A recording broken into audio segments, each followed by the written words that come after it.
نحمده ونصلي على رسوله الكريم اما بعد فاعوذ بالله من الشيطان الرجيم بسم الله الرحمن الرحيم رب اشرح لي صدري ويسر لي امري واحلل عقدة من لساني يفقهوا قولي ربي زدني علما اللهم فقهنا في الدين اللهم اني اسالك علما نافعا ورزقا طيبا وعملا متقبلا اللهم انفعنا بما علمتنا وعلمنا ما ينفعنا وزدنا علما آمین یا رب العالمین۔ السلام علیکم ورحمۃ اللہ وبرکاتہ۔ رمضان کی تیاری میں ہماری روزوں کے مسائل کی سیریز چل رہی ہیں۔ اللہ تعالیٰ کے فضل و کرم سے ہم نے اس بک کو آلموسٹ ہاف کمپلیٹ کر لیا ہے، آلموسٹ ہاف، اور باقی آگے کے مسائل ہیں انشاءاللہ وہ ہم آج کی کلاس میں اور نیکسٹ کلاس میں مکمل کرنے کی کوشش کریں گے انشاءاللہ۔ اور رمضان میں ہماری یہ کوشش رہے گی کہ ہم زکوٰۃ کے مسائل بھی کور کریں، جس سے فرائیڈے کی کلاس ہوتی ہے ہم ایسے ہی فرائیڈے میں زکوٰۃ کے مسائل بھی کور کرنے کی کوشش کریں گے انشاءاللہ۔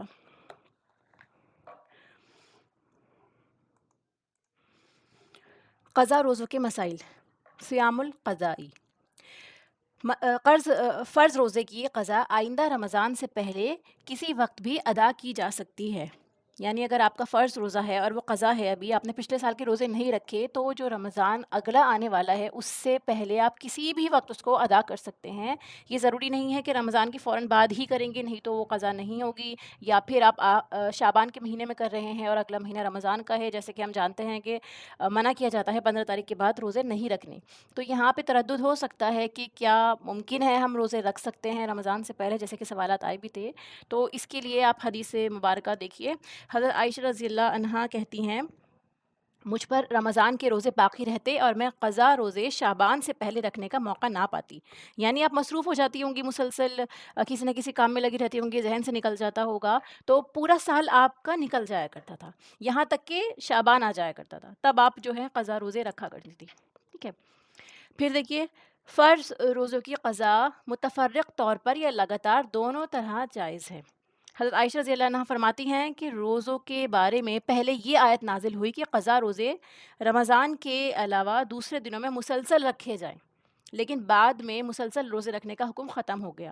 یعنی پہلے یہ تھا کہ آپ کو کنٹینیوس روزے رکھنے ہوں گے، جتنے آپ کے روزے چھوٹے، 5 چھوٹے، 6 چھوٹے، 2 چھوٹے، تو آپ کو وہ مسلسل رکھنے ہوں گے۔ لیکن اس کے بعد میں جو یہ حکم تھا یہ ہٹا دیا گیا، منسوخ ہو گیا، اور اس کے بعد آپ قضا روزے جو ہے وہ الگ الگ کر کے بھی رکھ سکتے ہیں، اکٹھا بھی رکھ سکتے ہیں، جس طرح کی بھی آپ کی سہولت ہو۔ اگلی حدیث مبارکہ ہے، حضرت عبداللہ ابن عباس رضی اللہ عنہما فرماتے ہیں، قضا روزے رکھنے میں الگ الگ روزے رکھے جائیں تو کوئی حرج نہیں، کیونکہ اللہ تعالیٰ کا ارشاد ہے دوسرے دنوں میں تعداد پوری کی جائے، کہ تو دوسرے دنوں میں آپ اس کی تعداد پوری کر لیجئے، اس کو الگ الگ رکھ کے بھی آپ رکھا جا سکتا ہے ان روزوں کو۔ پھر مرنے والے کے قضا روزے اس کے وارث کو رکھنے چاہیے۔ بہت امپورٹنٹ مسئلہ ہے یہ، اور اس کے سوال بھی بہت اٹھتے ہیں کہ ہمارے پیرنٹس میں سے کوئی تھا جن کے روزے قضا رہ گئے تھے، اس وقت ہم سب لا علم ہوتے ہیں، یا ہو سکتا ہے ان کو بھی اس کے بارے میں معلومات نہ ہو، اور زندگی ایسے ہی نکل جاتی ہے غفلت میں، اور ہم ان چیزوں کو کہیں نہ کہیں نظر انداز کر دیتے ہیں۔ ہم سب جانتے ہیں یہ چیزیں کہ ہمارے لیے دنیا کے تمام امور ہیں، یا ہمارے بچوں کے جو بھی امور ہوتے ہیں وہ سب بہت امپورٹنٹ ہوتے ہیں، ان چیزوں کو کہیں نہ کہیں ہم بیک آف دا مائنڈ میں ڈال دیتے ہیں، تو اسی لیے آپ دیکھیں گے کتنے ہی لوگ ہیں جن کے ابھی تک روزے پورے بھی نہیں ہوں گے پچھلے سال کے، یا ان کی پچھلی زندگی میں، ان کے پچھلے رمضان میں بہت سے روزے چھوٹے ہوئے ہوں گے اور ابھی تک ان کو روزے رکھنے کا موقع نصیب نہیں ہوا۔ تو یہاں پہ بتایا جا رہا ہے کہ ایسے لوگ کہ جو دنیا سے ہی چلے گئے، ان کے قضا روزے تھے، یعنی ان کو روزے رکھنے چاہیے تھے لیکن انہوں نے نہیں رکھے، ٹھیک ہے۔ جیسے ہم جانتے ہیں کہ کوئی ایسا شخص ہے، کوئی بوڑھا شخص ہے یا بیمار شخص ہے کہ جو روزے رکھ ہی نہیں سکتا، تو اس کا فدیہ آپ کو دینا ہے، اسی کی زندگی میں بھی آپ کو دینا ہی ہے وہ فدیہ، کہ وہ روزے نہیں رکھ پا رہے، تو اب بہتر یہ ہے کہ آپ ہاتھ کے ہاتھ نکالتے رہیں، رمضان کریم میں ہی نکال دیں، ٹھیک ہے، یا پھر رمضان کے لاسٹ میں، رمضان کے شروع میں، کیونکہ آپ کو پتہ ہے کہ وہ روزے نہیں رکھ پائیں گے، تو اسی لیے وہ فدیہ آپ کو ادا کرنا ہے۔ لیکن جن لوگوں کو روزہ رکھنا چاہیے تھا انہوں نے نہیں رکھا روزہ، اور وہ ایسے ہی اپنے خالق سے جا ملے، تو ان کے لیے ان کے وارثوں کو روزہ رکھنا چاہیے۔ حضرت عائشہ رضی اللہ عنہا نے کہا، رسول اللہ صلی اللہ علیہ وسلم نے فرمایا، جو شخص مر جائے اور اس پر فرض روزے رکھنا باقی ہو تو اس کا وارث اس کی طرف سے قضا روزے رکھے۔ وارث میں کوئی بھی آتا ہے، ان کی اولاد ہو سکتی ہے، ان کے بھائی بہن ہو سکتے ہیں، اور یا ان کے اسپاؤس میں سے کوئی ہو سکتا ہے، یعنی شوہر بیوی میں سے کوئی بھی روزے رکھ سکتا ہے۔ پھر نفلی روزے کی قضا ادا کرنی واجب نہیں ہے۔ حضرت ام ہانی رضی اللہ عنہا کہتی ہیں یوم فتح یعنی فتح مکہ کے روز حضرت فاطمہ رضی اللہ عنہا رسول اکرم صلی اللہ علیہ وسلم کی بائیں طرف آ کر بیٹھی، اور میں یعنی ام ہانی رضی اللہ عنہا وہ فرماتی ہیں کہ میں آپ صلی اللہ علیہ وسلم کے دائیں طرف بیٹھی ہوئی تھی۔ اتنے میں ایک لونڈی برتن لے کر آئی جس میں پینے کی کوئی چیز تھی۔ لونڈی نے وہ برتن رسول اللہ صلی اللہ علیہ وسلم کو دیا۔ آپ صلی اللہ علیہ وسلم نے اس برتن سے پیا، پھر وہ برتن مجھے دیا، میں نے بھی اس سے پیا اور کہا یا رسول اللہ صلی اللہ علیہ وسلم میرا روزہ تھا، میں نے آپ صلی اللہ علیہ وسلم کا جھوٹا پانی پینے کے لیے روزہ توڑ دیا۔ آپ صلی اللہ علیہ وسلم نے پوچھا کیا تم نے قضا روزہ رکھا تھا؟ میں نے عرض کیا نہیں۔ آپ صلی اللہ علیہ وسلم نے ارشاد فرمایا اگر نفلی روزہ تھا، قضا روزے کا مطلب دیکھیے جو فرض روزے ہمارے چھوٹے ہوتے ہیں ان کی قضا، ٹھیک ہے، تو وہ بھی ہم پر فرض ہی ہے کہیں نہ کہیں، اور یہ روزہ وہ تھا جو وہ نفلی روزہ رکھا کرتے تھے لوگ، ٹھیک ہے، تو اگر نفلی روزہ تھا تو کوئی حرج کی بات نہیں، یعنی اگر آپ نے نفلی روزہ کھول دیا تو انشاءاللہ العزیز اس میں کوئی پریشانی کی بات نہیں ہے۔ اگر کسی نے بادل کی وجہ سے روزہ قبل از وقت افطار کر لیا، یعنی بادل تھے، نہیں پتہ چلا کہ سورج غروب ہوا کس طرح سے، ٹائمنگز کیا ہیں، اور ایسی جگہ تھی جہاں پہ ابھی تو ہم الحمدللہ موبائل ایپس کا استعمال کر لیتے ہیں، لیکن ہم لوگوں کو ان کے بارے میں بھی پتہ ہونا چاہیے، تمام امور ہمارے ذہن میں ہونے چاہیے کہ بادل ہیں اور روزہ افطار کر لیا بے دھیانی میں، لیکن بعد میں یقین ہو گیا کہ سورج غروب نہیں ہوا تھا، کہ پتہ چل گیا کہ سورج ابھی غروب نہیں ہوا تھا، یعنی ابھی روزے کا ہی وقت تھا، غلطی سے پانی پی لیا گیا ہے، اس صورت میں قضا واجب ہوگی، ٹھیک ہے۔ اسی طرح سحری کے وقت کھانا کھا لیا اور بعد میں یقین ہو گیا کہ یہ صبح صادق ہو چکی تھی، اس وقت تو آپ نے انجانے میں کھایا، ٹھیک ہے، کیونکہ آپ جان بوجھ کے کھا رہے ہیں، صبح ہو چکی ہے تو آپ کا روزہ ٹوٹ ہی گیا ہے، وہ تو آپ نے جان بوجھ کے توڑا ہے، ٹھیک ہے، اس کی تو آپ کو کفارہ اس طرح کرنا ہوگا کہ مسلسل روزے رکھنے ہیں اس کے 60 دنوں کے، لیکن یہ جو ہے یہاں پر آپ کو معلوم نہیں تھا، جیسے بادل وغیرہ ہیں یا پھر آپ نے وقت کا اندازہ صحیح نہیں لگا پائے اور آپ نے کھا لیا اور وہ یقین ہو گیا آپ کو بعد میں کہ صبح ہو چکی تھی یا غروب نہیں ہوا تھا، تو اس صورت میں بھی قضا واجب ہوگی، کفارہ نہیں، یعنی آپ یہ نہیں کر سکتے کہ کفارہ دے دیں اور یہ سوچیں کہ ہمیں روزہ نہ رکھنا پڑے، آپ کو وہ روزہ لوٹانا پڑے گا۔ حضرت اسماء بنت ابی بکر رضی اللہ عنہا کہتی ہیں رسول اللہ صلی اللہ علیہ وسلم کے زمانے میں ایک روز ہم نے بادل کی وجہ سے روزہ افطار کر لیا، بعد میں سورج نکل آیا۔ حدیث کے ایک راوی اسامہ کہتے ہیں کہ میں نے ہشام جو دوسرے راوی ہیں ان سے پوچھا کیا لوگوں کو اس وجہ سے قضا کا حکم دیا گیا تھا؟ تو ہشام نے جواب دیا قضا کے بغیر کوئی چارہ ہے، یعنی اس کا قضا روزہ ہے، آپ کو رکھنا پڑے گا اس روزے کا کہ جو آپ نے پہلے کھول لیا تھا۔ پھر دیکھیے وہ امور جن سے روزہ مکروہ نہیں ہوتا، یعنی جو مکروہ روزے کو نہیں کرتے وہ کون سے اسباب ہیں یا کون سے ایسے کام ہیں جو ہم اگر روزے کی حالت میں کر لیتے ہیں تو ہمارے روزے پہ انشاءاللہ کوئی فرق نہیں پڑے گا۔ سب سے پہلے دیکھیے بھول چوک سے کھا پی لینا روزے کو توڑتا ہے نہ مکروہ کرتا ہے، یعنی اگر آپ نے غلطی سے کچھ کھا یا پی لیا، آپ کو بعد میں دھیان آیا اور جیسے ہی آپ کو دھیان آتا ہے آپ فوراً گلاس رکھ دیتے ہیں یا منہ میں جو کچھ ہوتا ہے وہ آپ نکال دیتے ہیں، تو انشاءاللہ اس سے آپ کا جو روزہ ہے وہ ٹوٹتا نہیں ہے، ٹھیک ہے، اور مکروہ بھی نہیں ہوتا۔ حضرت ابو ہریرہ رضی اللہ عنہ نبی اکرم صلی اللہ علیہ وسلم سے روایت کرتے ہیں کہ نبی اکرم صلی اللہ علیہ وسلم نے فرمایا جب کوئی بھول کر کھا پی لے تو اپنا روزہ پورا کرے، کیونکہ اسے اللہ نے کھلایا پلایا ہے، یہ اللہ کی طرف سے اپنے بندے پہ فضل ہوا ہوگا، کیا کہ ہو سکتا ہے اس بندے کی حالت ایسی ہو، اللہ سبحانہ تعالیٰ نے اس کے دل میں ڈالا، بے خیالی میں اس نے پی لیا، تو اللہ کی طرف سے وہ انعام ہو گیا اس کے لیے، اس نے پی لیا، لیکن اب یہ نہ سوچے کہ چلو میں کھا پی لیتا ہوں کیونکہ میں نے روزہ تو کھول لیا یا میں نے پانی پی لیا ہے، اسے اپنا روزہ کنٹینیو کرنا ہے رات تک جب تک کہ سورج غروب نہیں ہو جاتا۔ پھر مسواک کرنے سے روزہ مکروہ نہیں ہوتا۔ حضرت عامر ابن ربیعہ رضی اللہ عنہ سے روایت ہے میں نے نبی اکرم صلی اللہ علیہ وسلم کو روزے کی حالت میں اتنی مرتبہ مسواک کرتے دیکھا کہ گن نہیں سکتا، یعنی آپ جو تھے اپنے منہ کی صفائی کا اتنا خیال رکھتے تھے۔ ہم سب جانتے ہیں کہ روزے کے ٹائم ہمارے منہ سے جو ہے الگ طرح کی بو آتی ہے کیونکہ ہمارا معدہ خالی ہوتا ہے، تو اسی لیے آپ روزے کی حالت میں کئی مرتبہ بھی مسواک کیا کرتے تھے کہ انکاؤنٹیبل تھا، کیا تو یہ بھی ہمیں سنت پتہ چلی ہے کہ ہم بھی مسواک کر سکتے ہیں اگر ہمیں محسوس ہوتا ہے کہ ہمارے منہ سے بو آ رہی ہے، کیونکہ نمازوں کے علاوہ بھی یہاں پہ دیکھیے بتایا گیا ہے کہ گن نہیں سکتا، نماز کے وقت تو ہمیں کرنا ہی ہے انشاءاللہ، اور اگر ہم اب تک نہیں کرتے ہیں تو ہمیں یہ کوشش کرنی ہے کہ کم سے کم ہم رمضان کے مہینے میں ہر نماز کے ٹائم پہ جب ہم وضو کرتے ہیں تو اس وقت تو ہم مسواک ضرور کریں انشاءاللہ۔ پھر دیکھیے گرمی کی شدت سے روزہ دار سر میں پانی بہا سکتا ہے، اس سے روزہ مکروہ نہیں ہوتا، یعنی بہت گرمی ہے تو آپ نے سر پہ پانی ڈال دیا یا آپ نہا لیے، یہ 2 3 مرتبہ بھی نہا لیے، اس سے بھی روزہ مکروہ نہیں ہوگا۔ حضرت ابو بکر ابن عبد الرحمن رحمہ اللہ کہتے ہیں نبی اکرم صلی اللہ علیہ وسلم کے اصحاب میں سے ایک صحابی نے کہا میں نے نبی اکرم صلی اللہ علیہ وسلم کو دیکھا روزے میں گرمی یا پیاس کی وجہ سے سر پر پانی بہا رہے تھے. ٹھیک ہے کہ آپ صلی اللہ علیہ وسلم کیا کر رہے تھے؟ گرمی کی وجہ سے سر پر پانی بہا رہے تھے. تو یہ بھی ہمیں ایک سنت پتہ چل گئی. روزے کی حالت میں مزی خارج ہو یا احتلام ہو جائے تو روزہ ٹوٹتا ہے نہ مکروہ ہوتا ہے. یعنی روزہ نہیں ٹوٹتا اس حالت میں بھی. حضرت عبداللہ ابن عباس اور حضرت اکرمہ رضی اللہ عنہم فرماتے ہیں روزہ کسی چیز کے جسم میں داخل ہونے سے ٹوٹتا ہے. ٹھیک ہے، یہ بھی سمجھ لیجئے کہ کوئی چیز ہمارے جسم میں داخل ہو جاتی ہے جو ہماری قوت کا بھی سبب بنے گی، یہ بھی ہے. ٹھیک ہے، اس سے روزہ ٹوٹتا ہے. لیکن جو چیزیں جسم سے خارج ہونے والی ہیں ان سے روزہ نہیں ٹوٹتا. پھر سر میں تیل لگانے، کنگھی کرنے یا آنکھوں میں سرما لگانے سے روزہ مکروہ نہیں ہوتا.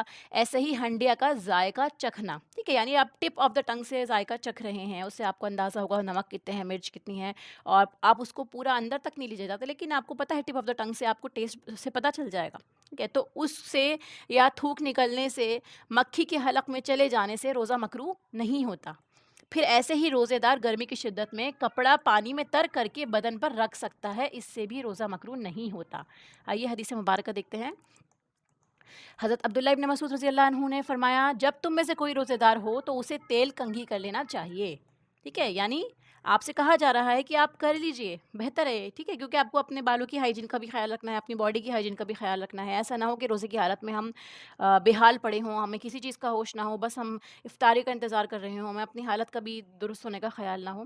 اس چیز سے پرہیز کرنا چاہیے. ٹھیک ہے، ہمیشہ انسان کو کوشش کرنی چاہیے کہ وہ اچھا دکھے اور تندرست محسوس کرے. اس کے علاوہ اچھے اخلاق سے بات کرے لوگوں سے. جتنا آپ کو استطاعت ہے، جتنی آپ میں ہمت ہے، اس کا خیال رکھیے کہ مومن کی بھی ایک پرسنالٹی ہوتی ہے. ٹھیک ہے، تو اس کا بھی دھیان رکھنا چاہیے ہم لوگوں کو. پھر حضرت حسن رضی اللہ عنہ فرماتے ہیں کہ روزہ دار کے لیے ناک میں دوا ڈال لینے میں کوئی حرج نہیں، بشرط یہ کہ حلق تک نہ پہنچے. نیز روزہ دار سرما لگا سکتا ہے کہ ناک میں دوائی ڈالیں گے آپ. ضروری تھی ناک میں دوائی ڈالنی اور آپ نے وہ ڈالی اور وہ گلے میں نہیں گئی تو آپ اس کو ڈال سکتے ہیں. لیکن کبھی آپ ڈالتے ہیں، آپ دیکھیں گے ناک میں دوائی ڈال رہے ہیں یا آنکھ میں دوائی ڈال رہے ہیں تو ہمیں محسوس ہوتا ہے گلے میں کچھ گیلا گیلا سا، یعنی وہ دوائی آپ کے حلق میں چلی گئی ہے. اس لیے بہتر یہ ہے کہ آپ اس کو اوائڈ کر لیں کیونکہ حلق میں جانے کا خدشہ رہتا ہے. حضرت عبداللہ ابن عباس رضی اللہ عنہما فرماتے ہیں کہ روزے دار ہنڈیا یا کسی دوسرے چیز کا ذائقہ چکھ لے تو کوئی حرج نہیں. حضرت عطا رحمہ اللہ نے کہا کہ روزے دار اپنا تھوک نگل سکتا ہے، لیکن ہمیں ایسا نہیں کرنا چاہیے کہ بہت سارا منہ میں جمع کریں اور پھر اسے نگلے. جو نارملی سلائیوا پروڈیوس ہو رہا ہے اور جو ہم یوزولی انٹیک کرتے رہتے ہیں، اندر لیتے رہتے ہیں، اسی طریقے سے.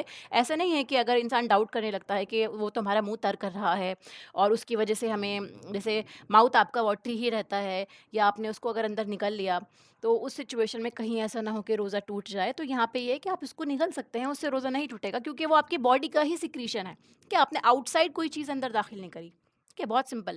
پھر اس کے بعد حضرت حسن رضی اللہ عنہ نے کہا اگر مکھی روزہ دار کے حلق میں چلی جائے تو کوئی حرج نہیں.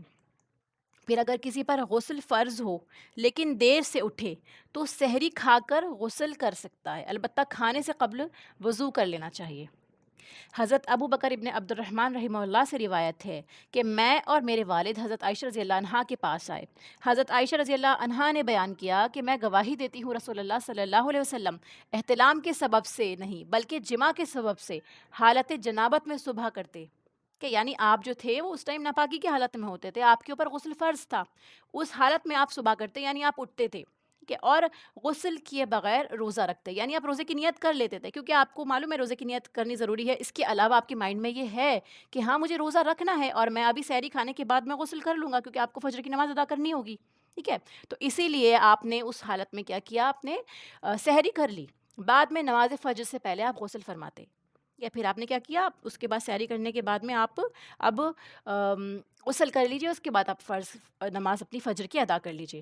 پھر ہم دونوں حضرت ام سلمہ کے پاس آئے اور انہوں نے بھی یہی بات کہی. یعنی یہ طریقہ ہے کہ آپ کو کیا کرنا ہے. دیکھیے سنت سے یہ بھی ثابت ہے کہ آپ کیا کریں اگر آپ کو سونا ہے یا آپ کو کھانا بھی ہے، یا جیسے آپ پرٹیکولرلی یہ ہوتا ہے کہ آپ اگر ناپاکی کی حالت میں ہی سوتے ہیں تو اس سچویشن میں آپ وضو کر کے سو جائیں. اگر آپ کو لگتا ہے کہ صبح اٹھ کے آپ نہا لیں گے، غسل کر لیں گے، تو پھر آپ رات میں وضو کر کے سو جائیے. ایسا ہی یہاں پر ہے کہ آپ صلی اللہ علیہ وسلم وضو کر کے سو جایا کرتے تھے. پھر جب آپ اٹھتے تھے تو آپ نے سحری کر لی، اس کے بعد غسل کر کے نماز پڑھ لی. پھر ایسے ہی حضرت عائشہ رضی اللہ عنہا فرماتے ہیں کہ رسول اللہ صلی اللہ علیہ وسلم حالت جنابت میں کھانا یا سونا چاہتے تو پہلے نماز کی طرح کا وضو فرما لیتے. ٹھیک ہے، جیسے یہاں پہ بھی ہم نے دیکھا کہ آپ جو ہے کھانا بھی اگر کھا رہے ہیں اس وقت میں، کیونکہ آپ کو پتہ ہے سحری کھانی تھی، تو آپ نے کیا کیا، اس سے پہلے روزہ وضو کر لیا. پھر روزے کی حالت میں بیوی کا بوسہ لینا جائز ہے بشرط یہ کہ جذبات پر قابو ہو. حضرت عمر رضی اللہ عنہ سے روایت ہے کہ ایک روز میرا جی چاہا اور میں نے روزے کی حالت میں اپنی بیوی کا بوسہ لے لیا. میں نے نبی اکرم صلی اللہ علیہ وسلم کی خدمت میں عرض کیا کہ آج میں نے بڑا غلط کام کیا ہے، روزے کی حالت میں بوسہ لے لیا. رسول اللہ صلی اللہ علیہ وسلم نے فرمایا، اچھا بتاؤ، اگر تم روزے کی حالت میں کلی کر لو تو پھر؟ میں نے عرض کیا کہ کلی میں کیا حرج ہے؟ نبی اکرم صلی اللہ علیہ وسلم نے فرمایا، پھر کس چیز میں حرج ہے؟ یعنی بوسہ لینے میں کوئی حرج نہیں ہے کہ اگر آپ کو اپنے ایموشنز پہ کنٹرول ہے تو اس وقت میں ایسا ہے کہ آپ بوسہ لیتے ہیں اگر، تو اس میں کوئی پریشانی نہیں، اس سے روزہ نہیں ٹوٹتا. پھر روزے میں پچھنے لگوانا جائز ہے، یعنی کپنگ کرنا. ویٹ کپنگ اگر آپ روزے کی حالت میں کرتے ہیں تو وہ جائز ہے. حضرت عبداللہ ابن عباس رضی اللہ عنہما فرماتے ہیں، نبی اکرم صلی اللہ علیہ وسلم نے روزے کی حالت میں پچھنے لگوائے. یہاں پہ یہ بات بھی دھیان رکھیے کہ کبھی کبھار ایسا ہوتا ہے نا کہ ہمیں بلڈ سیمپل وغیرہ دینا ہے جس میں ہمارا جو ہے بلڈ لیا جاتا ہے، تو یہ کہا جاتا ہے کہ ہمارا روزہ مکروہ ہو گیا.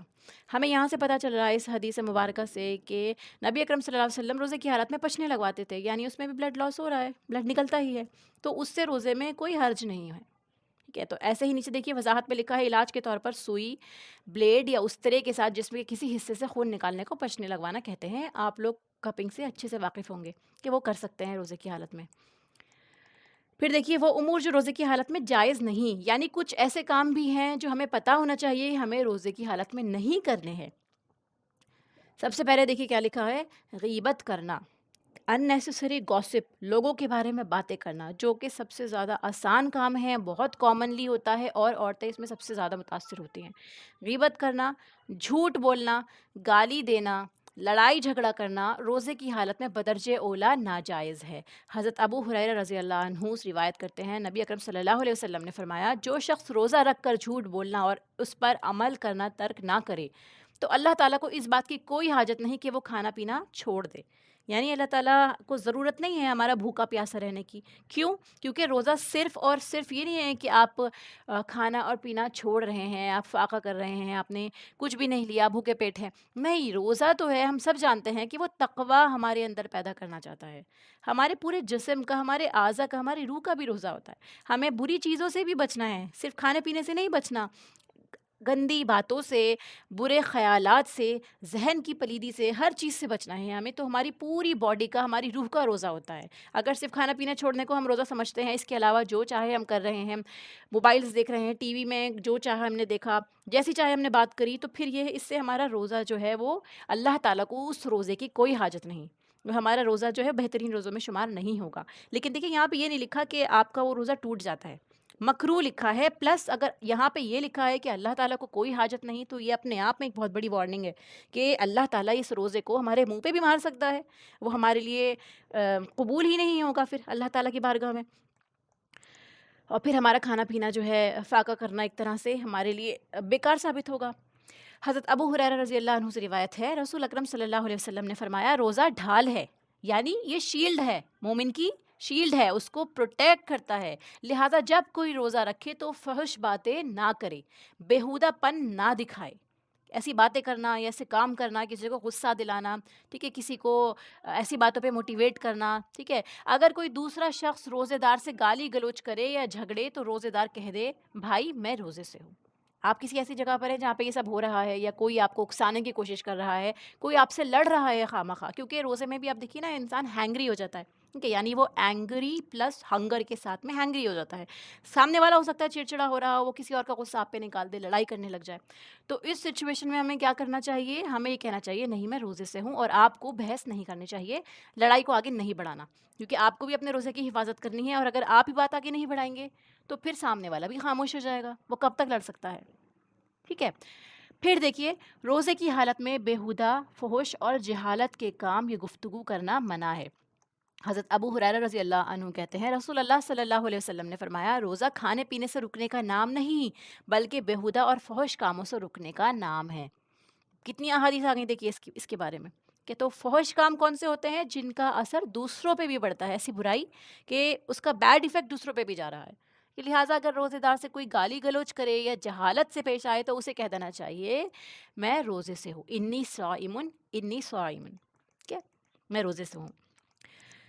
پھر دیکھیے حضرت ابو ہریرہ رضی اللہ عنہ نبی اکرم صلی اللہ علیہ وسلم سے روایت کرتے ہیں کہ روزے کی حالت میں کسی کو گالی نہ دو. اگر کوئی دوسرا گالی دے تو اسے کہہ دو میں روزے سے ہوں، اگر کھڑے ہو تو بیٹھ جاؤ، کیونکہ آپ کو غصہ آ رہا ہوگا تو آپ ہو سکتا ہے کچھ کہہ دیں تو آپ اپنی پوزیشن بدلیں. جیسے کہ ہم نے غصے کو جب ڈیٹیل میں پڑھا تھا اس میں ہم نے یہ سارے پوائنٹس کور کیے تھے کہ ہمیں کیا کیا کرنا چاہیے غصے کو کنٹرول کرنے کے لیے. اس میں سے ون آف دی پوائنٹس ہیں کہ انسان کو اپنی پوزیشن چینج کرنی چاہیے.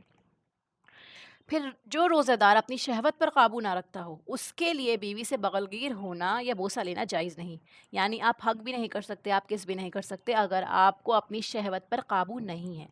حضرت عائشہ رضی اللہ عنہما فرماتی ہیں نبی اکرم صلی اللہ علیہ وسلم روزے کی حالت میں بوسہ لیتے اور بغلگیر ہوتے، لیکن وہ اپنی شہوت پر سب سے زیادہ قابو پانے والے تھے. یعنی آپ کو اپنے اوپر کنٹرول تھا سب سے زیادہ، اس لیے آپ جو ہے اس طرح کر لیا کرتے تھے اپنی وائفس کے ساتھ میں. پھر دیکھیے حضرت ابو ہریرہ رضی اللہ عنہ سے روایت ہے کہ ایک آدمی نے نبی اکرم صلی اللہ علیہ وسلم سے روزے کی حالت میں بیوی سے بغلگیر ہونے کے بارے میں سوال کیا، کہ یعنی آپ سے آ کے وہ مسئلہ پوچھتا ہے کہ ایسے ایسے میں اپنی وائف کو حق کر سکتا ہوں کیا. تو نبی اکرم صلی اللہ علیہ وسلم نے اسے اجازت دے دی. پھر ایک اور آدمی آیا، اس نے وہی سوال پوچھا تو نبی اکرم صلی اللہ علیہ وسلم نے اسے منع فرما دیا. اب یہ دونوں کانٹراڈکٹری ہو گئے نا، الگ الگ باتیں کیوں؟ ابو ہریرہ رضی اللہ عنہ کہتے ہیں کہ جس کو نبی اکرم صلی اللہ علیہ وسلم نے اجازت دی تھی وہ بوڑھا تھا، اور جسے آپ صلی اللہ علیہ وسلم نے منع فرمایا تھا وہ جوان تھا. ہو سکتا ہے وہ کنٹرول نہیں کر پاتا، اسی لیے اس کو منع کر دیا تھا. روزے کی حالت میں کلی کرتے وقت ناک میں اس طرح پانی ڈالنا جائز نہیں کہ حلق تک پہنچنے کا خدشہ ہو. دیکھیے ابھی روزے آنے والے ہیں، آپ کو کیا کرنا ہوگا جب بھی آپ روزے کے لیے obviously ہم جانتے ہیں کہ کلی بھی کرتے ہیں، ناک میں پانی بھی چڑھاتے ہیں، تو ہمیں ناک کی نرم ہڈی تک اوپر تک پانی پہنچانا ہوتا ہے. ایسے ہی ہمیں جب گلے میں پانی ڈالنا ہوتا ہے تو گارگل کی فارم میں اندر تک حلق تک پہنچانا ہوتا ہے پانی. روزے کی حالت میں یہ دونوں چیزیں منع ہیں. اس طرح آپ کو نہیں کرنا، آپ کو آگے آگے سے نتنے اپنے گیلے کرنے ہیں اور منہ کا آگے کا حصہ جو ہے آپ کلی کرنے کے لیے اس پانی کو استعمال کریں. کوشش کریں کہ پانی حلق کے اندر تک بالکل نہ جائے، ٹھیک ہے. پھر دیکھیے حضرت لقیت بن صبرہ اپنے باپ رضی اللہ عنہ سے روایت کرتے ہیں کہ میں نے کہا یا رسول اللہ صلی اللہ علیہ وسلم وضو کے بارے میں مجھے کچھ بتائیے. یعنی آپ نے سوال کیا. یہ سوال بھی دیکھیے کیسے ہوتے ہیں. اگر آپ کسی چیز کے لیے سیریس ہیں، کمیٹڈ ہیں، آپ کو ڈر ہے کہ کہیں ایسا نہ ہو کہ میری ساری محنت رائے گا چلی جائے اور وہ چیز جو ہے وہ آپ کے لیے سب سے امپورٹنٹ ہے، آپ کے ذہن پہ سوار ہے، تو آپ کیا کریں گے؟ اس کے بارے میں طرح طرح سے سوال پوچھیں گے. کہیں ایسا نہ ہو کہ مجھ سے یہ غلطی ہو جائے یا میرا یہ کام خراب ہو جائے، بعد میں یہ پریزنٹ کروں تو یہ چیز جو ہے ایسی نہ ہو. میں اس کو بیسٹ سے بیسٹ کرنا چاہتی ہوں. اسی لیے صحابہ کرام رضی اللہ عنہم اپنے عمل کے لیے بہترین سے بہترین جو ہے انتخاب کیا کرتے تھے. آپ سے پوچھا کرتے تھے سوال ہر طرح کے، تاکہ ان لوگوں سے کوئی غلطی نہ ہو. اسی لیے الحمدللہ یہ امت کے لیے بھی ایک رحمت بن کے سامنے آئی ہے، جو احادیث مبارکہ کا مجموعہ ہے، کہ ہم لوگوں تک آپ صلی اللہ علیہ وسلم کی تمام باتیں پہنچی ہیں کہ ہمیں یہ کرنا چاہیے تاکہ ہمارے دین ہم سے ضائع نہ ہو جائے. ٹھیک ہے، کہ ہم قیامت کے دن اللہ تعالیٰ کے سامنے حاضر ہو رہے ہوں، ہمیں معلوم ہی نہ ہو. تو یہ ساری چیزیں دیکھیے کتنی محنت ہوئی ہے یہاں تک پہنچنے کے لیے، اور ہم لوگ کتنے ہی لوگ ہیں جو احادیث سے بالکل ہی غافل ہیں. تھوڑی بہت احادیث پتہ ہوتی ہیں، لیکن یہ کتنی چیزیں ہیں، ہمیں کتنی باریکیوں کا سامنا ہے، ہمیں پتہ ہونی چاہیے تاکہ ہم اپنے عمل بہتر کر سکیں. اسپیشلی فرائض کے معاملے میں، نماز ہو گئی، روزے ہو گئے، حج ہو گئے، زکوٰۃ ہو گئی، ان سب کے بارے میں ہمیں پتہ ہونا چاہیے کہ وہ چیزیں جو ہمارے ان فرائض کو جو ہے وہ نقصان میں نہ ڈال دیں. ٹھیک ہے. پھر دیکھیے آگے نبی اکرم صلی اللہ علیہ وسلم نے فرمایا وضو پورا کرو، انگلیوں کے درمیان خلال کرو.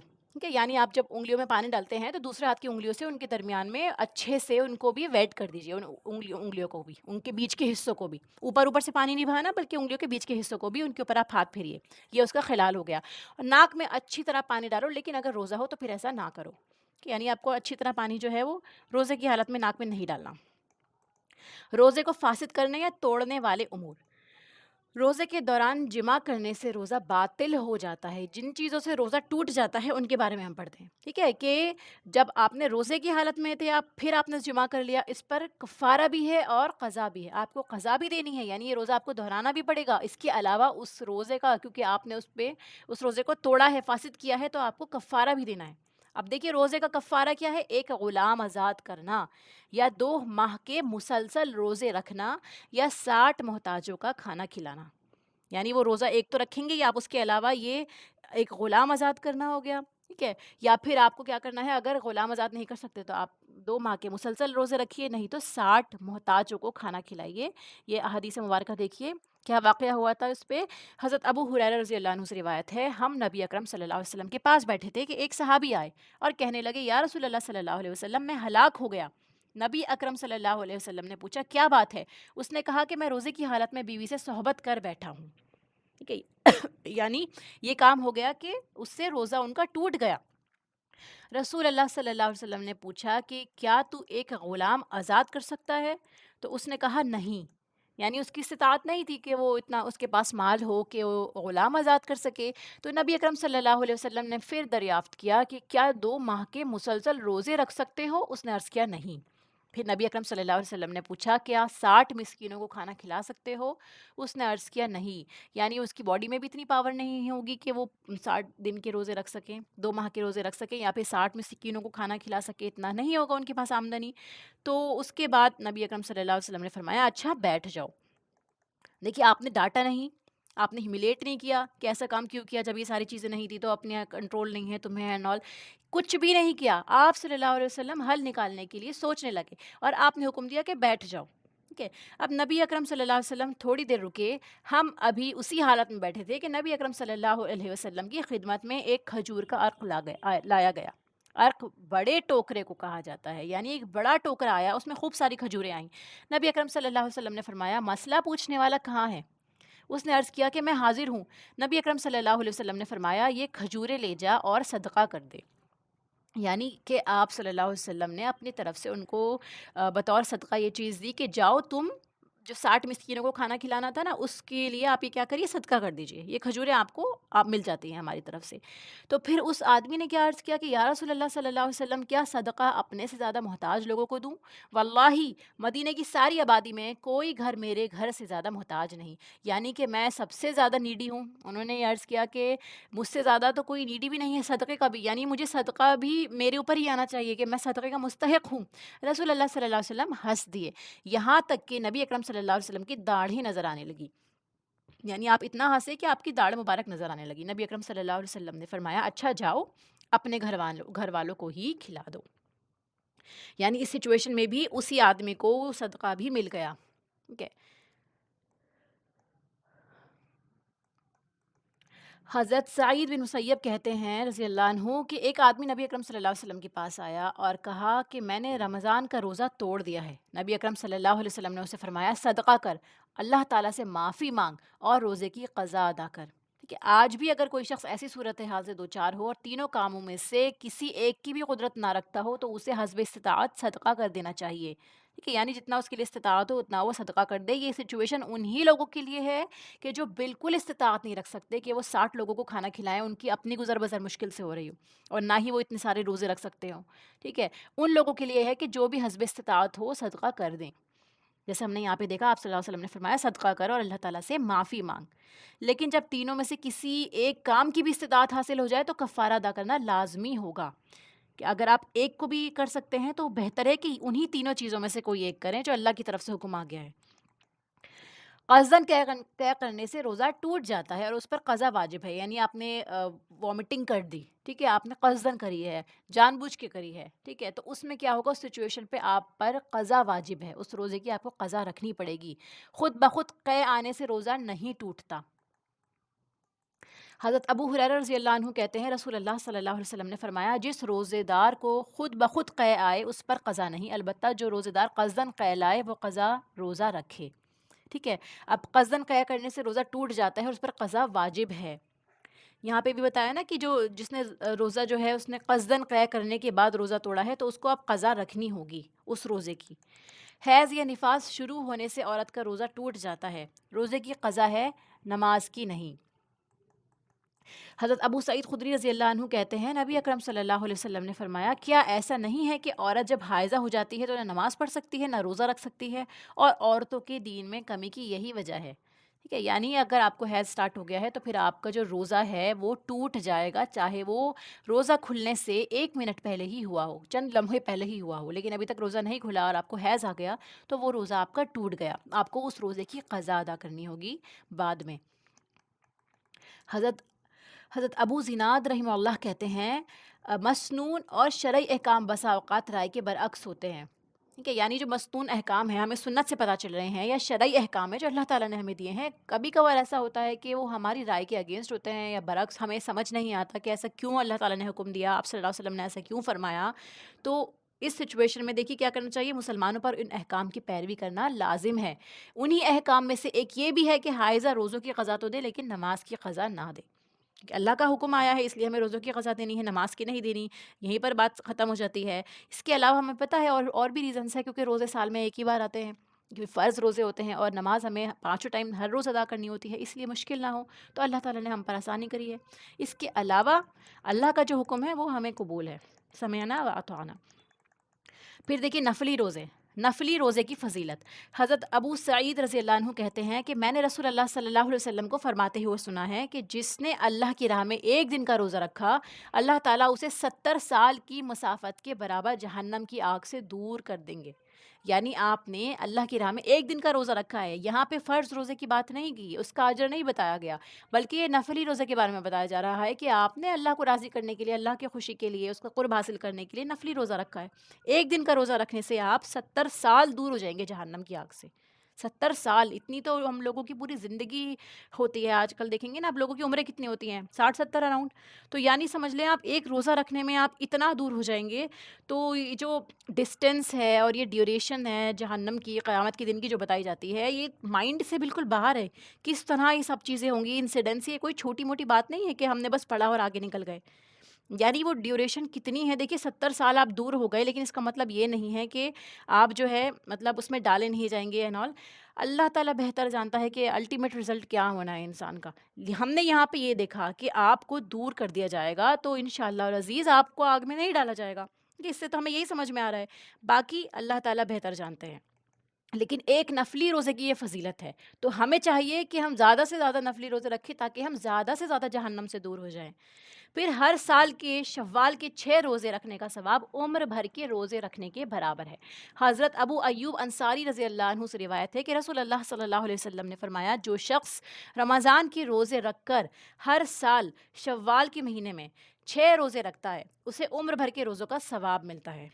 کہ اس کی کیلکولیشن دیکھیے نیچے مینشن بھی ہے، بہت سمپل بھی ہے، کیونکہ ہر ایک نیکی کا ثواب 10 گنا ہو جاتا ہے. اور یہ جو ہمارے رمضان کے 30 روزے ہوتے ہیں، جو ان کو آپ 10 سے ملٹیپلائی کریں گے تو یہ 300 بن جائیں گے، اور باقی کے 6 روزے آپ رکھیں گے تو یہ 60 ہو جائیں گے، تو ٹوٹل 360 روزوں کا ثواب ملے گا، یعنی سال بھر کا. اور یہ 360 ہم سوچتے ہیں نا 365 ڈیز ہوتے ہیں، تو وہ آپ کے سولر کیلنڈر کے حساب سے ہیں. اگر آپ لونر کیلنڈر دیکھیں گے، جو قمری کیلنڈر ہے، اس کے حساب سے جو سال کے دن ہوتے ہیں وہ کم ہی ہوتے ہیں، 10 دن کم ہوتے ہیں، اس لیے پورے سال کے روزے رکھنے کے برابر ہے. باقاعدگی سے ایام 20 یعنی چاند کی، ہر مہینے کی چاند کی 13، 14، 15 تاریخ کے روزے رکھنے سے عمر بھر کے روزوں کا ثواب ملتا ہے. کہ یعنی آپ نے اگر آپ ہر مہینے میں ان روزوں رکھنے کی آپ کو عادت ہے تو اس طرح ہے جیسے آپ نے دیکھیے پورے مہینے میں آپ نے صرف 3 روزے رکھے ہیں اور آپ یہ ہر مہینے رکھ رہے ہیں، لیکن آپ ہر مہینے صرف 3 روزے رکھنے سے ساری زندگی کے روزے رکھنے کا ثواب حاصل کر رہے ہیں. یعنی ایک ایسا شخص ہے جو کہ ہمیشہ روزے کی حالت میں رہتا ہے، کتنا اجر ہوگا اس کا جب ہم نے صرف ایک نفل روزے کے بارے میں یہ سنا ہے. تو یہ ہم ان چیزوں کو جو ہمیں ایک طرح سے دیکھیے اللہ تعالیٰ کی طرف سے جیسے ہوتا ہے نا بونس مل رہا ہے، ٹھیک ہے، پوائنٹس مل رہے ہیں، ریوارڈ پوائنٹس مل رہے ہیں، تو ان چیزوں کو ہم جمع کرنے کے بجائے ہمارا ذہن کنی اور چیزوں میں، دنیاوی چیزوں کو بٹورنے میں لگ جاتا ہے. آپ یہ دیکھیے صرف 3 روزے رکھ رہے ہیں آپ، اور آپ کو کیا مل رہا ہے، پورے مہینے کا ثواب مل رہا ہے. اور اگر آپ ہر مہینے 3 روزے رکھ رہے ہیں تو آپ کو جب تک آپ رکھے جا رہے ہیں پورے مہینوں کا ثواب مل رہا ہے. الٹیمیٹلی جو لوگ رکھتے ہی ہیں ان کو عمر بھر روزوں کا رکھنے کا ثواب ہو گیا. ٹھیک ہے، اس کی بھی کیلکولیشن دے رکھی ہے، دیکھیے یہاں پہ اس کی ہے 12 انٹو 3 اور 10 انٹو 36، 360 روزوں کا ثواب مل رہا ہے پورے سال کے، کیونکہ آپ نے 3 روزے رکھے 12 مہینے تک. تو اس کا مطلب کیا ہے کہ یہ اس کے آگے آپ کے کب تک رکھ رہے ہیں، یہ پوری زندگی اگر آپ رکھ رہے ہیں تو آپ کو جو ہے یہ پورے سال بھر کا روزے کا ثواب مل رہا ہے انشاءاللہ. پھر سفر میں نفلی روزہ رکھنا جائز ہے. جب آپ سفر کی حالت میں ہیں تو اس وقت میں بھی آپ نفلی روزہ رکھ سکتے ہیں. حضرت حمزہ بن عمرو اسلمی رضی اللہ عنہ سے روایت ہے کہ انہوں نے رسول اللہ صلی اللہ علیہ وسلم سے پوچھا، کیا میں سفر میں روزہ رکھوں؟ تو آپ صلی اللہ علیہ وسلم نے ارشاد فرمایا، اگر چاہو تو رکھو، چاہو تو نہ رکھو. ٹھیک ہے، اس کے بارے میں بھی ہم پڑھ چکے ہیں. اگر آپ کی باڈی اجازت دیتی ہے، آپ کو اتنی تھکن محسوس نہیں ہوتی، آپ رکھ سکتے ہیں تو رکھ لیں. اور اگر آپ کو لگتا ہے نہیں رکھ پائیں گے تو آپ نفلی روزہ نہیں رکھیے، چھوڑ دیجیے. جہاد یا حج کے سفر میں روزہ رکھنے والے، یا جہاد کرتے ہوئے یا حج کے سفر میں روزہ رکھنے والوں، اللہ تعالیٰ 70 سال کی مسافت کے برابر جہنم سے ان کو دور کر دیتا ہے. ٹھیک ہے، یعنی آپ نے کیا کیا، اللہ کی راہ میں کوشش کر رہے تھے، اس سچویشن میں آپ کیا کرتے ہیں، تب آپ روزہ رکھ رہے ہیں، اس وقت میں آپ کو 70 سال کی مسافت کے برابر جہنم سے دور کر دیا جائے گا. یہ بھی ایک فضیلت بتائی گئی ہے. لیکن پھر وہی باتیں دیکھیے، گرمی بہت ہوتی ہے، لوگ بہت ہوتے ہیں، انسان کو بار بار پیاس کی ضرورت ہوتی ہے، پانی پینا ہوتا ہے. تو اس سچویشن میں اگر آپ کو لگتا ہے کہ آپ کا وہ فرض چھوٹ رہا ہے تو آپ اس حج پہ دھیان دیجیے، کیونکہ وہ آپ اپنے گھر سے اتنا دور گئے ہیں، اور حج جو ہے وہ آپ کا اس وقت میں آپ پریشان ہو سکتے ہیں، آپ کی طبیعت خراب ہو سکتی ہے. تو بہتر یہ ہے کہ آپ فرض پہ اپنا فوکس کریں، اور اگر آپ کو لگتا ہے الحمدللہ آپ صحت یاب ہیں، آپ رکھ لیں گے، تو پھر آپ اس حالت میں بھی روزہ رکھیے. اسی طرح سے دیکھیے، کیونکہ جہاد اور حج یہ سب فی سبیل اللہ ہیں. ایسے ہی علم حاصل کرنا، کہ اگر آپ علم حاصل کر رہے ہیں، آپ کہیں پڑھنے جاتے ہیں، پڑھانے جاتے ہیں، اور اس کے لیے آپ سفر کر رہے ہیں اور روزے کی حالت میں ہیں، تو انشاءاللہ العزیز اس کا بھی یہی اجر ہوگا. سوموار اور جمعرات کا روزہ رکھنا رسول اکرم صلی اللہ علیہ وسلم کو پسند تھا. Mondays and Thursdays. حضرت ابو ہریرہ رضی اللہ عنہ کہتے ہیں رسول اللہ صلی اللہ علیہ وسلم نے فرمایا، سوموار اور جمعرات کو لوگوں کے اعمال اللہ کے حضور پیش کیے جاتے ہیں. ٹھیک ہے، یعنی جو ہمارے اعمال ہیں ان 3 دنوں کے، وہ سوموار میں، اس کے بعد کی نیکسٹ 3 دنوں کے وہ جمعرات کے، اللہ تعالیٰ کے حضور ان کو پیش کیا جاتا ہے. تو آپ صلی اللہ علیہ وسلم فرماتے ہیں کہ میں چاہتا ہوں کہ جب میرے اعمال اللہ کے یہاں پیش کیے جائیں تو میں اس وقت روزے سے ہوں، یعنی میں روزے کی حالت میں ہوں. کیوں ایسا؟ سوچیے اس کے بارے میں کہ روزے کی حالت میں جو ہے وہ بندہ عاجز ہے، کھانے پینے کو چھوڑ رہا ہے صرف اللہ کو راضی کرنے کے لیے. اس سچویشن میں آپ کا کیس جا رہا ہے کہ جب کہ جج سامنے بیٹھا ہے اور آپ اس کو پلیز کرنے کے لیے اس کی فیوریٹ چیز اس کو دے رہے ہیں. کہ اللہ تعالیٰ کو دیکھیے روزے کا ثواب اللہ تعالیٰ خود دیں گے. یعنی ایک ایسی عبادت ہے کہ جو بندہ صرف اللہ کے لیے کرتا ہے، اس میں کسی طرح کا کوئی دکھاوا نہیں ہے، یا پھر وہ چاہے تو روزہ توڑ بھی سکتا ہے لیکن وہ لوگوں سے چھپ کے بھی نہیں کھولتا، تو اس کا ریوارڈ بھی بہت زیادہ ہے. تو اسی لیے یہاں پہ دیکھیے کیا فرمایا جا رہا ہے کہ اس حالت میں جب ہمارے اعمال نامے پیش کیے جا رہے ہیں تو ہم روزے سے ہوں، تو یہ چیز کیا ہے، انشاءاللہ ہمارے اعمال نامے میں آسانی کا سبب بنے گی. یوم عرفہ یعنی 9 ذی الحجہ کو ایک روزہ، ایک گزشتہ اور ایک آئندہ، یعنی ایک پچھلا سال اور ایک آنے والا سال، 2 سالوں کے صغیرہ گناہوں کا کفارہ بن جاتا ہے. جبکہ یوم عاشورہ یعنی 10 محرم کا روزہ گزشتہ ایک سال، جو گزر چکا ہے ایک سال، اس کے صغیرہ گناہوں کا کفارہ ہے. کہ یہ بھی ورچوز ہیں دیکھیے فاسٹنگ کے، کہ ان ڈیز میں آپ روزے رکھتے ہیں تو اس کے ہمیں یہ ثواب بتائے گئے ہیں کہ یہ فائدے ہم کو ملنے ہیں. حضرت ابو قتادہ رضی اللہ عنہ کہتے ہیں رسول اللہ صلی اللہ علیہ وسلم نے فرمایا، میں اللہ تعالیٰ سے امید رکھتا ہوں کہ یوم عرفہ کے روزے کے بدلے میں اللہ تعالیٰ ایک گزشتہ اور ایک آئندہ سال کے گناہ معاف فرمائیں گے، اور یوم عاشورہ کے روزے کے بدلے میں گزشتہ ایک سال کے گناہ معاف فرمائیں گے. صرف محرم 10 محرم کا روزہ رکھنا یہ مکروہ ہے کہ خالی ایک روزہ نہیں رکھنا. رسول اکرم صلی اللہ علیہ وسلم شعبان کے مہینے میں باقی سب مہینوں سے زیادہ روزہ رکھتے تھے. کہ حضرت عائشہ رضی اللہ عنہا فرماتی ہیں کہ میں نے رسول اللہ صلی اللہ علیہ وسلم کو رمضان کے علاوہ کسی مہینے کے پورے روزے رکھتے نہیں دیکھا، نہ ہی شعبان کے علاوہ کسی دوسرے مہینے میں کثرت سے روزے رکھتے دیکھا ہے. یعنی آپ کثرت سے روزہ رکھا کرتے تھے شعبان میں بھی. اب دیکھیے 15 شعبان کو خاص طور پر روزہ رکھنے کی تمام احادیث جو ہیں وہ غیر معتبر ہیں. زیادہ سے زیادہ جو چیز صحیح احادیث سے ثابت ہے وہ یہ ہے کہ اس مہینے میں رسول اکرم صلی اللہ علیہ وسلم کثرت سے روزے رکھتے تھے. اور ویسے بھی 15 شعبان ہے، اگر آپ معمول سے 13 14 15 میں رکھتے ہیں تو وہ اسی کے اندر آ جائے گی، 13 14 15. ٹھیک ہے، اگر آپ کو ڈاؤٹ ہوتا ہے تو آپ ہر مہینے کے 13 14 15 روزے رکھ لیجئے. اسپیشلی اسی مہینے کے بھی 13 14 15 روزہ رکھ رہے ہیں آپ یہ سوچ کے کہ یہ ہمیں 20 ہیں، تو باقی مہینوں میں کیوں نہیں رکھے آپ نے؟ کہیں نہ کہیں آپ کے دل میں ہے نا کہ 15 شعبان کی کوئی نہ کوئی فضیلت ہے. تو اگر اس کے اندر کوئی سچائی نہیں ہوئی تو پھر خدا نخواستہ ہم بدعت کے مرتکب نہ ہو جائیں. یا اسی لیے کوشش کریں کہ 13 14 15 کا معمول ہی بنا لیں اگر آپ اس کو مس نہیں کرنا چاہتے تو. پھر نفلی روزہ رکھنے میں ایک دن چھوڑ کر دوسرے دن روزہ رکھنے کا طریقہ سب سے افضل ہے. کیا طریقہ ہونا چاہیے اگر ہم نفلی روزہ رکھنا چاہتے ہیں؟ حضرت عبداللہ ابن عمر رضی اللہ عنہ سے روایت ہے کہ رسول اللہ صلی اللہ علیہ وسلم نے فرمایا، ہر ماہ 3 دن کے روزے رکھو. کہ یعنی ہر مہینے میں یہ آپ کو منیمم چیز بتا دی گئی ہے کہ آپ کو جو سب سے زیادہ پسندیدہ چیزیں ہیں روزہ رکھنے میں کہ آپ 3 دن کے روزے رکھ لیجئے. پھر میں نے عرض کیا کہ مجھے اس سے زیادہ طاقت ہے، یعنی آپ کو لگتا ہے کہ 3 روزے نہیں، آپ اور روزے رکھنا چاہتے ہیں، کہ آپ اور نفل عبادت کرنا چاہتے ہیں اپنی طرف سے. تو رسول اللہ صلی اللہ علیہ وسلم برابر مجھ سے روزے کم کراتے رہے، حتیٰ کہ آپ نے فرمایا ایک دن روزہ رکھو، ایک دن ترک کرو۔ یعنی آپ جو ہے یہ کہتے تھے کہ پورے مہینے میں آپ 3 روزے رکھیے، وہ کہتے کہ مجھے اور زیادہ طاقت ہے، میں رکھ سکتا ہوں، تو آپ صلی اللہ علیہ وسلم نے فرمایا کہ اچھا دیکھیے آپ کی جو جو سب سے زیادہ جو ہائٹس ہیں، یعنی آپ کو اس سے آگے نہیں جانا، وہ کیا ہے؟ ایک دن روزہ رکھیے، ایک دن روزہ چھوڑیے، یہ افضل ترین روزے ہیں۔ میرے بھائی داؤد علیہ السلام کا یہی طریقہ تھا۔ محرم کے مہینے میں روزے رکھنے کی فضیلت، حضرت ابو ہریرہ رضی اللہ عنہ کہتے ہیں رسول اللہ صلی اللہ علیہ وسلم نے فرمایا رمضان کے بعد سب سے افضل روزے محرم کے روزے ہیں جو اللہ کا مہینہ ہے۔ یہاں پہ ہمیں ایک اور حدیث پتہ چلتی ہے کہ سب سے افضل روزے محرم کے روزے ہیں۔ ابھی ہم نے پیچھے پڑھا آپ صلی اللہ علیہ وسلم شعبان کے روزے رکھا کرتے تھے، لیکن جو افضلیت یہاں حدیث میں مبارکہ میں ہمیں پتہ چل رہی ہے وہ یہ ہے کہ مہینہ محرم کا یہ اللہ کا مہینہ کہلاتا ہے، اور اس مہینے کے روزے جو ہیں وہ سب سے زیادہ افضل ہے رمضان کے بعد۔ تو آپ اس مہینے کی بھی کثرت سے روزے رکھیے، ٹھیک ہے؟ اور فرض نماز کے بعد سب سے افضل تہجد کی نماز ہے۔ اگر آپ نفل نماز پڑھنا ہی چاہتے ہیں تو فجر سے تھوڑی دیر پہلے اٹھ کے تہجد کی نماز کا اہتمام کریے۔ نفل عبادات سے یہ فائدہ ہوتا ہے ہمیں کہ ہمیں اللہ کا قرب حاصل ہوتا ہے، کیونکہ آپ اپنے ایک لیول سے، اپنی ایک استطاعت سے آگے بڑھ کر ایفرٹس ڈال رہے ہیں، کسی کو راضی کرنے کے لیے ایکسٹرا کام کر رہے ہیں، ٹھیک ہے؟ اچھا اور زیادہ اچھا کرنے کی کوشش کر رہے ہیں، ٹھیک ہے؟ آپ نے اپنا کام کر لیا، جو فرائض ہیں آپ کی ڈیوٹیز پوری ہو گئیں، لیکن آپ ایکسٹرا ایفرٹس ڈال رہے ہیں کسی کے لیے، تو وہ آپ کی کمٹمنٹ اور آپ کی محبت شو کرتا ہے، اس کے لیے آپ کی سیریسنس شو کرتا ہے۔ اسی لیے جو نفل عبادات ہوتی ہیں وہ ہمیں اللہ سے قریب کرنے کا ذریعہ بنتی ہیں۔ اس میں روزے آ گئے، نماز ہو گئی، صدقہ ہو گیا، یا جو بھی چیز اس کے اندر آتی ہے، ہر وہ نفلی چیز جو فرض کے علاوہ ہے اور آپ اللہ کو راضی کرنے کے لیے کرنا چاہتے ہیں۔ پھر سوموار کے روزے کی فضیلت، ٹھیک ہے؟ حضرت ابو قتادہ رضی اللہ عنہ کہتے ہیں کہ رسول اللہ صلی اللہ علیہ وسلم سے سوموار کے روزے کے بارے میں سوال کیا گیا تو آپ صلی اللہ علیہ وسلم نے فرمایا اس دن میں پیدا کیا گیا اور اسی دن مجھ پر قرآن نازل ہونا شروع ہوا۔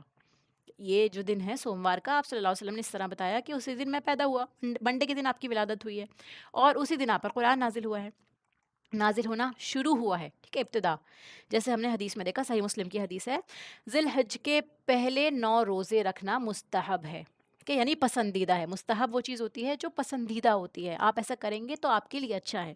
تو یہ جو ہمارا حج کا جو مہینہ ہوتا ہے نا، ذی الحجہ کا مہینہ، اس میں جو ہے آپ پہلی تاریخ سے 9 تاریخ تک روزے رکھیے، یہ مستحب ہے۔ 10 میں تو ہماری عید ہی ہو جاتی ہے۔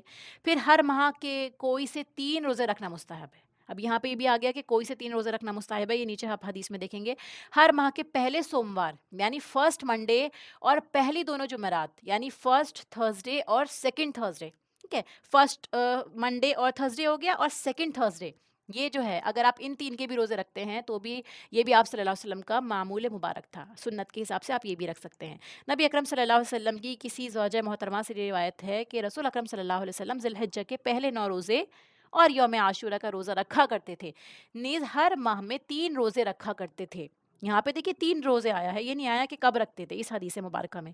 پھر ایک روزہ ہر ماہ کے پہلے سوموار کو اور ہر ماہ کی پہلی 2 جمعرات کو، یعنی اس طرح بھی آپ رکھا کرتے تھے کہ پہلی منڈے اینڈ تھرسڈے اور سیکنڈ والی جو ہے اس کی صرف تھرسڈے میں آپ روزہ رکھا کرتے تھے۔ پھر نفلی روزے کی نیت دن میں زوال سے پہلے کسی بھی وقت کی جا سکتی ہے، بشرطے کہ کچھ کھایا پیا نہ ہو، یہ ہم لاسٹ کلاس میں پڑھ چکے ہیں۔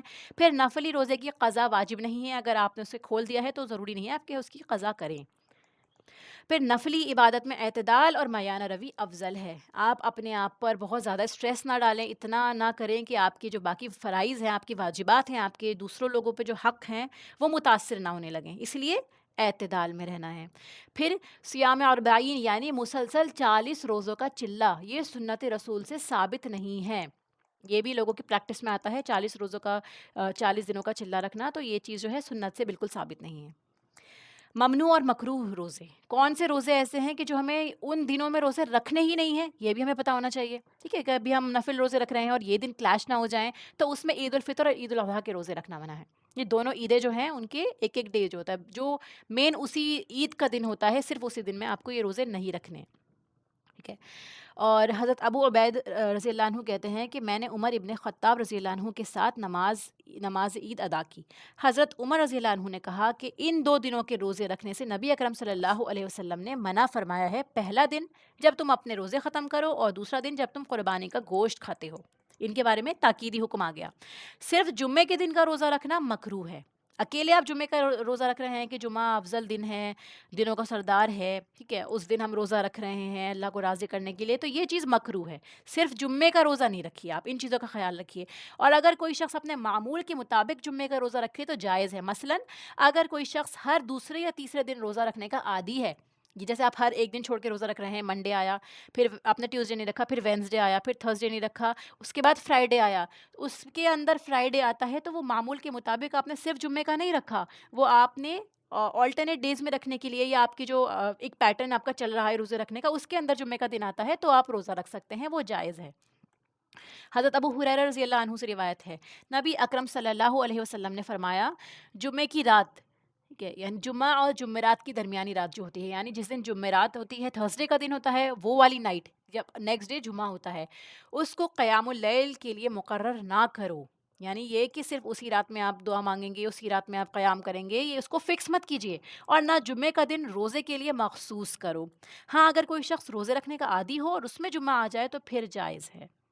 ایسے ہی حضرت ابو ہریرہ رضی اللہ عنہ کہتے ہیں کہ میں نے رسول اللہ صلی اللہ علیہ وسلم کو فرماتے ہوئے سنا، کوئی آدمی صرف جمعے کا روزہ نہ رکھے، اگر رکھنا چاہے تو ایک دن پہلا یا پچھلا ساتھ ملا کر رکھے۔ اگر آپ کو روزہ رکھنا ہے، جمعے کا دن آ رہا ہے، تو آپ کیا کریے، جمعے کے ساتھ میں اگلے دن ہفتے کا بھی رکھ لیجیے روزہ۔ پھر صوم وصال، یعنی شام کے وقت روزہ افطار نہ کرنا اور کچھ کھائے پیے بغیر اگلا روزہ شروع کر دینا، یہ بھی مکروہ ہے۔ حضرت ابو ہریرہ رضی اللہ عنہ کہتے ہیں، رسول اللہ صلی اللہ علیہ وسلم نے صوم وصال سے منع فرمایا ہے۔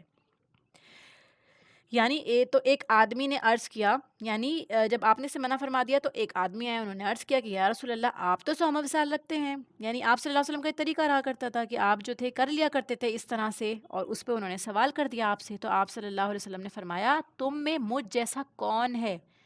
یعنی کہ آپ سے کمپیئر کریں رسول اللہ صلی اللہ علیہ وسلم کو اپنے آپ سے۔ پھر اس کے علاوہ دیکھیے، میں رات کو سوتا ہوں تو مجھے میرا رب کھلاتا بھی ہے اور پلاتا بھی ہے۔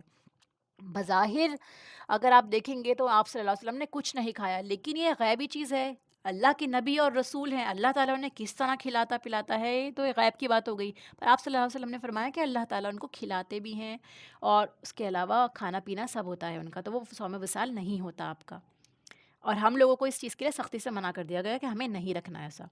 رمضان شروع ہونے سے پہلے استقبال کے طور پر روزے رکھنا منع ہے۔ اگر کوئی شخص اپنے گزشتہ معمول کے مطابق روزے رکھتا چلا آ رہا ہے اور وہ دن اتفاقاً رمضان سے 1 یا 2 روز پہلے آ گیا تو کوئی حرج نہیں، یہ بھی سمجھنے میں کوئی دشواری نہیں انشاءاللہ۔ حضرت ابو ہریرہ رضی اللہ عنہ کہتے ہیں، رسول اللہ صلی اللہ علیہ وسلم نے فرمایا، رمضان سے 1 یا 2 روز پہلے کوئی آدمی روزہ نہ رکھے، البتہ وہ شخص جو اپنے معمول کے مطابق روزے رکھتا آ رہا ہے وہ رکھ سکتا ہے۔ پھر مسلسل روزے رکھنا منع ہے، کنٹینیوس روزے بھی نہ رکھے۔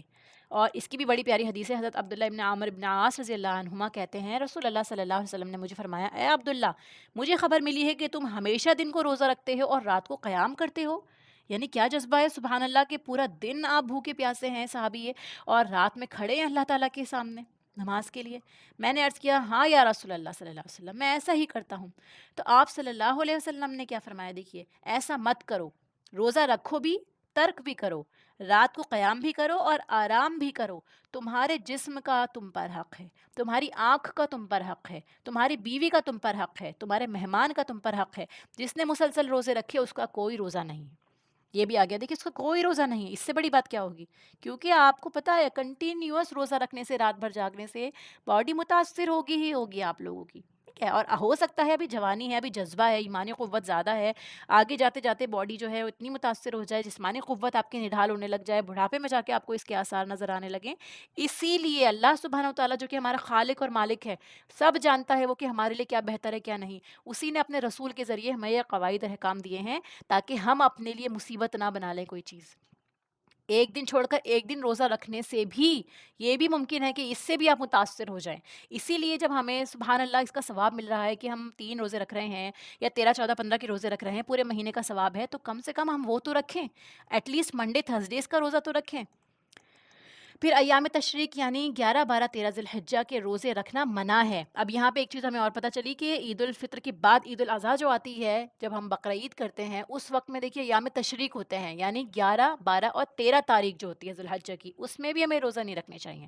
البتہ جو حاجی قربانی نہ دے سکے، جیسے ہم نے سورہ بقرہ میں پڑھا ہے کہ کوئی حاجی ہے وہ قربانی نہیں کر سکتا، تو اس کو پھر ایام تشریق میں روزے رکھنے ہوتے ہیں، 3 روزے تب رکھنے ہوتے ہیں، باقی گھر پہنچ کر، تو وہ روزے رکھ سکتا ہے، باقی لوگ نہ رکھیں۔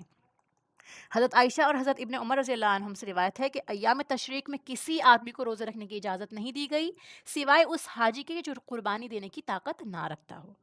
ایسے ہی حاجی کو عرفات میں 9 ذوالحجہ کا روزہ رکھنا منع ہے۔ 9 ذی الحجہ یوم عرفہ کا دن ہے، سب سے زیادہ ٹائرنگ رہتا ہے، آپ پوری رات کے جاگنے کے بعد میں آپ منا سے نکلے ہیں، پھر آپ عرفات میں جا رہے ہیں، پھر مزدلفہ میں جا رہے ہیں، کنکریاں مار رہے ہیں، پھر آپ کو دوبارہ جانا ہے، تو یہ پورا دن آپ کا بہت ہیکٹک رہتا ہے، آپ کو جسمانی قوت کی بھی ضرورت ہوتی ہے، اور آپ سب لوگ جانتے ہیں کہ ٹرانسپورٹ کا کتنا مسئلہ بھی رہتا ہے، کیونکہ اتنے لوگ ہیں، اتنی آبادی ہے، تو لوگ چل کے جاتے ہیں، اور گرمی تو وہاں ہوتی ہی ہے۔ اسی لیے حاجی کی سہولت کے لیے اللہ سبحانہ وتعالیٰ کی طرف سے یہ ہے کہ اس دن کا آپ روزہ نہ رکھیں، یہ منع ہے حاجی کے لیے۔ حضرت میمونہ رضی اللہ عنہا سے روایت ہے کہ لوگوں نے عرفہ کے دن نبی اکرم صلی اللہ علیہ وسلم کے روزے میں شک کیا، یعنی لوگوں کو ڈاؤٹ تھا کہ آپ نے عرفہ کے دن روزہ رکھا ہے یا نہیں، تو انہوں نے یعنی حضرت میمونہ نے آپ صلی اللہ علیہ وسلم کے پاس دودھ بھیجا اور آپ نے اس پیالے سے دودھ پیا، اس سے یہ ثابت ہو گیا کہ آپ کا روزہ نہیں ہے۔ اس وقت آپ میدان عرفات کے موقف میں کھڑے تھے اور لوگ آپ کو دیکھ رہے تھے، یعنی سب لوگوں نے دیکھا کہ آپ نے دودھ پیا ہے، یعنی آپ کا روزہ نہیں تھا۔ پھر نصف شعبان کے بعد روزے نہیں رکھنے چاہیے، یہ ہم لوگ جانتے ہیں کہ جب نصف شعبان باقی رہ جائے تو نفلی روزے نہ رکھو۔ پھر عورت کا اپنے شوہر کی اجازت کے بغیر نفلی روزہ رکھنا منع ہے۔ حضرت ابو ہریرہ رضی اللہ عنہ سے روایت ہے کہ رسول اکرم صلی اللہ علیہ وسلم نے فرمایا، کوئی عورت اپنے شوہر کی موجودگی میں اس کی اجازت کے بغیر سوائے رمضان کے روزوں کے نفلی روزہ نہ رکھے، یعنی رمضان کے روزے تو رکھنے ہیں، وہ تو فرض ہے، شوہر منع کرے یعنی وہ تو آپ کو رکھنے ہی پڑیں گے۔ اس کے علاوہ نفلی روزے ہیں، اس میں آپ بہتر ہے کہ اپنے شوہر سے پہلے اجازت لے لیں۔ صرف عاشورہ یعنی 10 محرم کا روزہ رکھنا مکروہ ہے، 9 اور 10 کا محرم کا، یا 10 اور 11 محرم 2 دن کے روزے آپ ملا کے رکھیں گے۔ اس کے لیے کیا حدیث ہے دیکھیے، حضرت عبداللہ ابن عباس رضی اللہ عنہ فرماتے ہیں رسول اللہ صلی اللہ علیہ وسلم نے عاشورہ یعنی 10 محرم کا روزہ رکھا اور لوگوں کو بھی رکھنے کا حکم دیا۔ لوگوں نے عرض کیا، یا رسول اللہ صلی اللہ علیہ وسلم 10 محرم تو یہود اور نصارہ کے نزدیک بڑی عظمت کا دن ہے، ٹھیک ہے، یہود کے جو لوگ تھے وہ بھی اس کو بہت بڑا دن مانتے تھے اپنے لیے، کیونکہ اس دن موسیٰ علیہ السلام کے ساتھ ان کو نجات ملی تھی، فرعون کو غلبہ ہوا تھا، ٹھیک ہے۔ تو یہ دیکھیے آگے کہ آپ صلی اللہ علیہ وسلم نے فرمایا، اچھا آئندہ سال ہم انشاءاللہ 10 محرم کے ساتھ 9 محرم کا روزہ بھی رکھیں گے، یعنی اگلی بار ہم 9 کا رکھیں گے، ساتھ میں 9 اور 10 کا ملا کے، لیکن آپ آئندہ سال آنے سے پہلے ہی دنیا سے رخصت ہو گئے تھے۔ وضاحت دیکھیے کہ یوم عاشورہ یعنی 10 محرم کی فضیلت کی وجہ یہ ہے کہ جب رسول اکرم صلی اللہ علیہ وسلم مدینہ منورہ تشریف لائے تو یہودی 10 محرم کا روزہ رکھتے تھے۔